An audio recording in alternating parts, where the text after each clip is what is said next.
Ал бұл жерде бізде мәні неше болады? Бізге мәнін табуымыз керек. Ең бірінші өрнекте бізде қандай өрнек бұл? Жақшалы өрнек пе, жақшасыз өрнек пе оқушылар? Жақшалы өрнек. Ендеше біз ең бірінші қай жердегі амалдарды бірінші орында аламыз? Жақшаның ішіндегі. Ал енді Қанекей 560. Қанша болады? 560. Бөлгенде не істеледі? Бөлгенде не істеледі? Нелер қысқарылады? Дұрыс? Нөлдері қысқарылады. Сонда қанша болады? Сонда бізге мәнінде неше болады? 56. 56-ны енді біз не істейміз?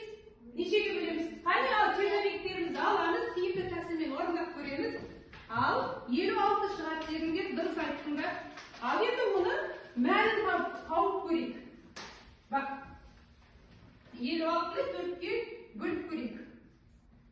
Нөлдер қысқарылады, сонда неше шығады?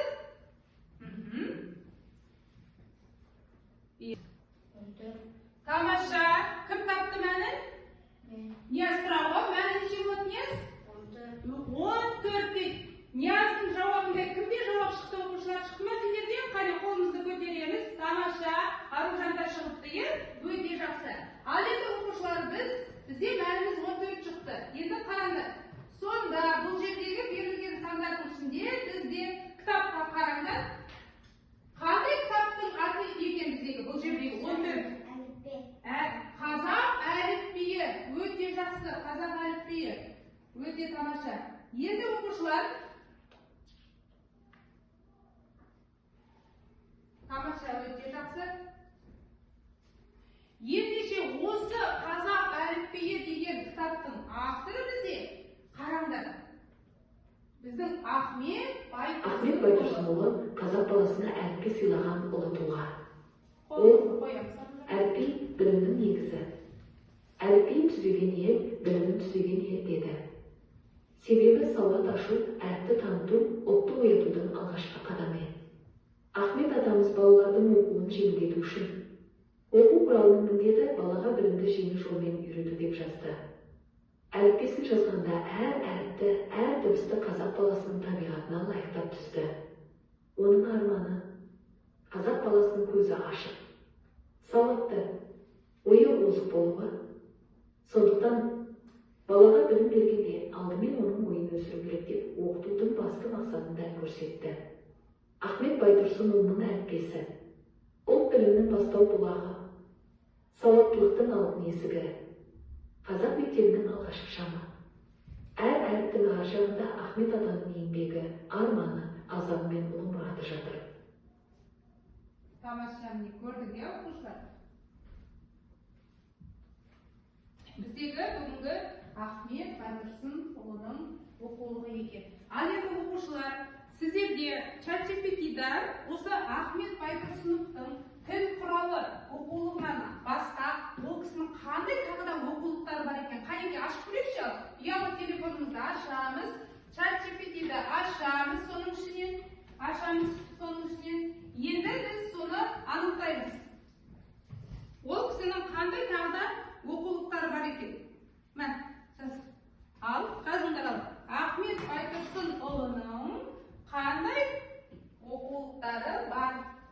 Бүгінгі біз өтіп жатқан қазақ әліппесінен басқа. Бар ол ChatGPT, барымыз.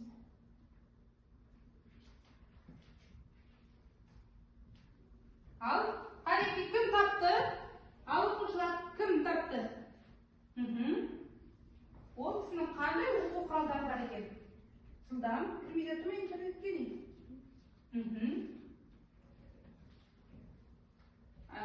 Дауысты хабарламаны да салуға болады. Ал тамаша Эльмира да шығып жатыр. Эльмира, қане бірінші оқулығы қандай екен? Сенде шыққан бұрынның тұрағы? Әліппе дейді, жарайды. Тағы да басқа? Ал жазылған қандай оқулығы бар екен? Ахмет Байтұрсынов? Әдебиет дейді. Тамаша, не шыққан? Абжан, жылдамдатамыз. Әлі шықма сенде? Даяна? Тағы да басқа қандай тағы да оқулықтар бар екен? Тездетеміз оқушылар, уақытты үнемдейміз. Жаңа біз топтың басында айттық қой, тағы да ол кісінің қандай оқулықтары бар? Қазақ әліппесі бар бізде. Тағы да бір-екі несін шығармаларын, оқулықтарының тұр екен.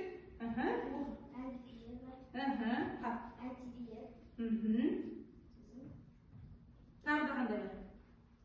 Не тұр ғой? Қырық мысал дейді. Өте жақсы. Қол жағалақтап қоямыз. Оқушылар түрде интернет жақсы жұмыс жасады, дұрыс тапты. Сол оқушылар өте дұрыс жұмыс жасадыңыздар. Ал енді оқушылар бүгінгі сабаққа келеміз. Жаңа сабақтың тақырыбы қысқаша видео материалды қаралайық. Әдеттегі бөлу белгісі бұрышқа ауыстырылады.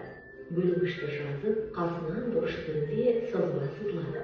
Бұрыштың жоғарғы жағына бөлгішті жазамыз, төменгі жағына бөліндінің мәнін жазамыз. Бөлгішті бірінші, екінші толымсыз бөлгіштерге бөліп қарастырамыз. Бұл барлық санды толық бөліп біткенге дейін бөлгішке бөлетін сандар. 34 бөліп 2 мысалын қарастырайық.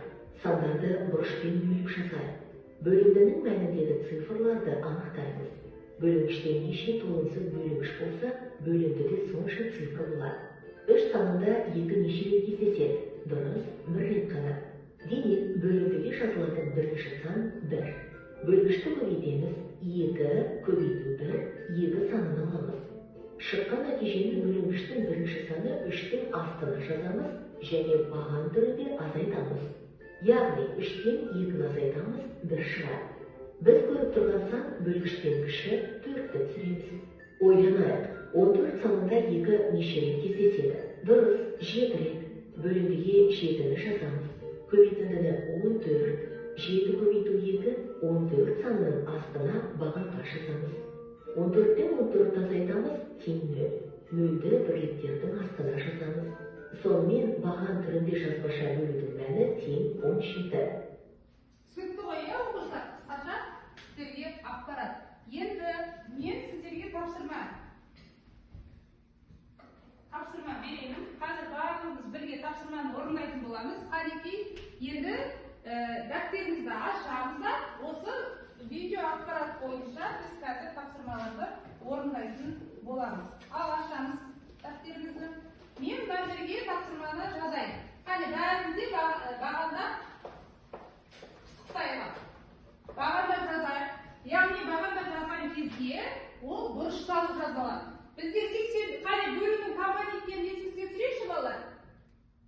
Бөлудің компоненттерін 80, иә, бөлінгіш, сосын бөлгіш және бөліндінің мәні.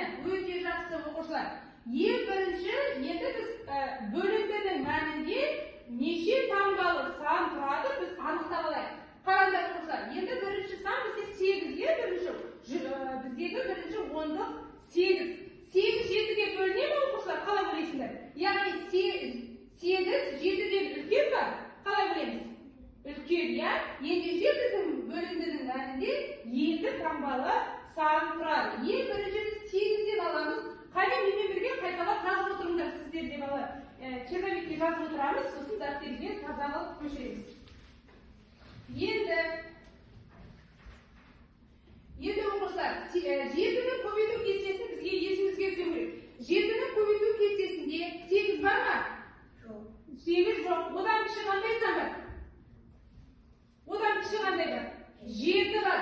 Ал енді жазамыз 7. 7-ге қандай санды көбейткенде бізде нешеден? Дұрыс айтасыңдар. 1-ден болады. Иә, балалар, 1-ден болады. Яғни 7-ні 1-ге көбейткенде бізде 7 болады. Енді оқушылар, біз ондықты азайтамыз. 8-ден 7-ні азайтайықшы, неше болады? 8-ден 7-ні азайтқанда? Әрине, 1 болады. Енді қараймыз. Енді біздің бірлігіміз неше? 1. Бірлігіміз біздің 4. Енді біз астына 4-ті түсіреміз. Ал енді қайтадан 7-ні көбейту кестесіне келеміз. 7-ні көбейту кестесінде 14 бар ма оқушылар? Жоқ па 14 не? Бар ғой, нешеден? Қандай сан бар? 2-ден. Ал енді жазыңдар 2-ден. Ал 7-ні 2-ге көбейткенде бізде қандай сан шығады сонда оқушылар? Әрине 14. Енді біз 14-тен 14-ті азайтқанда мәндігі бірлігінде бізде 0 шығады. Міне оқушылар, біз бүгінгі сабаққа берілген тапсырманы пысықтадық. Жазып алдыңыздар ма? Енді соны қазір біз өзіміздің дәптерімізді ашып жазып алайық. Қанекей, денемізді тік ұстаймыз, орындығымызды жақындатамыз.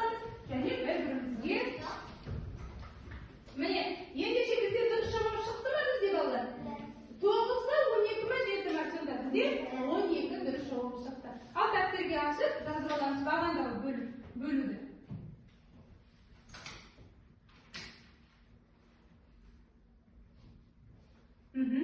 Жазып аламыз, бағанда бөлуді, бұрыштар жазылады, дәптерге әдемі таза жазамыз оқушылар.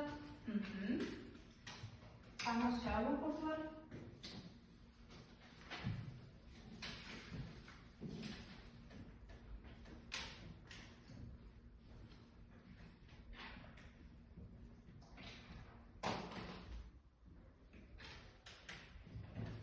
Болдыңыздар ма? Кім болды?